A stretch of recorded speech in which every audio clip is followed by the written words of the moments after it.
We now have an actual humanitarian crisis on the border that only underscores the need to drop the politics and fix our immigration system once and for all.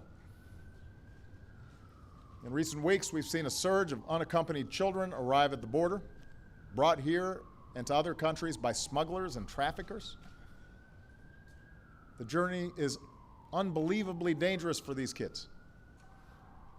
The children who are fortunate enough to survive it will be taken care of while they go through the legal process, but in most cases that process will lead to them being sent back home. I've sent a clear message to parents in these countries not to put their kids through this. I recently sent Vice President Biden to meet with Central American leaders and find ways to address the root causes of this crisis. Secretary Kerry will also be meeting with those leaders again tomorrow. With our international partners, we're taking new steps to go after the dangerous smugglers who are putting thousands of children's lives at risk. Today, I sent a letter to congressional leaders asking that they work with me to address the urgent humanitarian challenge on the border and support the Immigration and Border Patrol agents who already apprehend and deport hundreds of thousands of undocumented immigrants every year. And understand, by the way, for the most part, this is not a situation where these children are slipping through. They're being apprehended. But the problem is that our system is so broken, so unclear,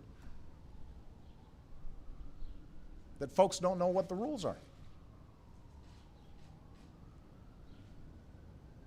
Now understand, there are a number of Republicans who have been willing to work with us to pass real common sense immigration reform. And I want to thank them for their efforts. There are a number of Republican leaders in the Senate who did excellent work and deserve our thanks. And less visibly, there have been folks in the House who've been trying to work to get this done. And quietly, because it doesn't always help me to praise them, I've expressed to them how much I appreciate the efforts that they've made. I believe Speaker Boehner when he says he wants to pass an immigration bill. I think he genuinely wants to get something done. But last week, he informed me that Republicans will continue to block a vote on immigration reform, at least for the remainder of this year. Some in the House Republican caucus are using the situation with unaccompanied children as their newest excuse to do nothing. Now, I want everybody to think about that. Their argument seems to be that because the system's broken, we shouldn't make an effort to fix it. It makes no sense. It's not on the level. It's just politics, plain and simple. Now, there are others in the Republican caucus in the House who are arguing that they can't act because they're mad at me about using my executive authority too broadly. This also makes no sense. I don't prefer taking administrative action. I'd rather see permanent fixes to the issue we face. Certainly that's true on immigration. I've made that clear multiple times. I would love nothing more than bipartisan legislation to pass the House, the Senate, land on my desk so I can sign it. That's true about immigration. That's true about the minimum wage. It's true about equal pay. There are a whole bunch of things where I would greatly prefer Congress actually do something. I take executive action only when we have a serious problem, a serious issue, and Congress chooses to do nothing. And in this situation, the failure of House Republicans to pass a darn bill is bad for our security, it's bad for our economy, and it's bad for our future.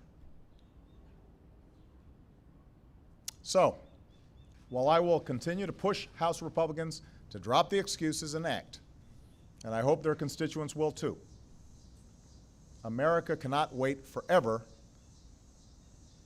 for them to act. And that's why today I'm beginning a new effort to fix as much of our immigration system as I can on my own, without Congress. As a first step, I'm directing the Secretary of Homeland Security and the Attorney General to move available and appropriate resources from our interior to the border. Protecting public safety and deporting dangerous criminals has been and will remain the top priority, but we are going to refocus our efforts where we can to make sure we do what it takes to keep our border secure. I've also directed Secretary Johnson and Attorney General Holder to identify additional actions my administration can take on our own, within my existing legal authorities, to do what Congress refuses to do and fix as much of our immigration system as we can. If Congress will not do their job, at least we can do ours. I expect the recommendations before the end of the summer, and I intend to adopt those recommendations without further delay. Of course, even with aggressive steps on my part, administrative action alone will not adequately address the problem. The reforms that will do the most to strengthen our businesses, our workers, and our entire economy will still require an act of Congress. And I repeat, these are reforms that already enjoy the wide support of the American people. It's very rare where you get labor, business, evangelicals, law enforcement, all agreeing on what needs to be done. And at some point, that should be enough. Normally, that is enough. The point of public service is to solve public problems. And those of us who have the privilege to serve have a responsibility to do everything in our power to keep Americans safe and to keep the doors of opportunity open. And if we do, then 1 year from now, not only would our economy and our security be stronger, but maybe the best and the brightest from around the world who come to study here would stay and create jobs here. Maybe companies that play by the rules will no longer be undercut by companies that don't. Maybe more families who've been living here for years, whose children are often U.S. citizens, who are our neighbors and our friends, and whose children are our kids' friends and go to school with them and play on ball teams with them. Maybe those families would get to stay together. But much of this only happens if Americans continue to push Congress to get this done. So I've told Speaker Boehner that even as I take those steps that I can within my existing legal authorities to make the immigration system work better, I'm going to continue to reach out to House Republicans in the hope that they deliver a more permanent solution with a comprehensive bill.